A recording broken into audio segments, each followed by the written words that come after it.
আগের ব্লগে তোমাদেরকে বললাম যে এসপ্লেনেড থেকে শপিং করে এসে বর বলে অনেকটা দেরি হয়ে গেছে, তো চলো আমরা বাইরে থেকে আজকে দুপুরের লাঞ্চটা সেরে আসি।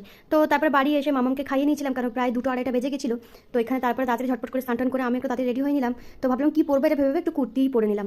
তো একটু হালকা মেকআপ করে নিলাম, যদিও আমি সাজতে খুব একটা পছন্দ করি না, আর মেকআপ মানে আমার কাছে একটু কাজল পরা আর হচ্ছে একটু লিপস্টিক লাগানো। তারপরে এখানে ইয়ারিংসটা চেঞ্জ করে নিলাম। তো তারপর আমরা রেডি হয়ে গেছি এবং বেরিয়েও পড়েছি। তো কোথায় খাবো এটা ডিসাইড করতে করতে আমরা ভাবলাম যে আজকে বাঙালি কিছু খাবার খাবো, এমনিতে তো বিরিয়ানি এসব খাবার খাওয়াই হয়। তো আমরা চলে গেছিলাম কস্তুরিতে। তো কস্তুরির তো রিভিউ খুবই ভালো, অবশ্য আমি এর আগে কখনো খাইনি। তো এখানে বসে বসে আমরা মেনু দেখে আর ডিসাইড করছিলাম যে কী খাবো। তো এখানে অনেক রকমেরই থালি ছিল, তো মহাভোজ থালি ছিল। তো আমরা এখানে মহাভোজ থালিতে দেখলাম যে অনেক রকমের আইটেম আছে, তো আমি তো অত খেতে পারবো না। তো একটাই মহাভোজ থালি অর্ডার করেছিলাম, আর ওর সাথে এক্সট্রা আমরা অনেক কিছু অর্ডার করেছিলাম। তো তোমাদেরকে আগে শেয়ার করেছি। আর প্রত্যেকটা আইটেমে কিন্তু খুবই ভালো ছিল, যদিও চিকেন এবং মাটনটা একটু স্পাইসি ছিল আর প্রচণ্ড ঝালও ছিল। কিন্তু ঝাল লাগলো কি হবে, খেতে তো আমি ছাড়িনি। তারপরে এখানে একটা ডাব চিংড়ি আমরা এক্সট্রা অর্ডার করেছিলাম, যেটা কিন্তু খুবই ভালো ছিল, আর প্রত্যেকটা আইটেমের টেস্ট কিন্তু দারুণ ছিল। আর এই ফিশটা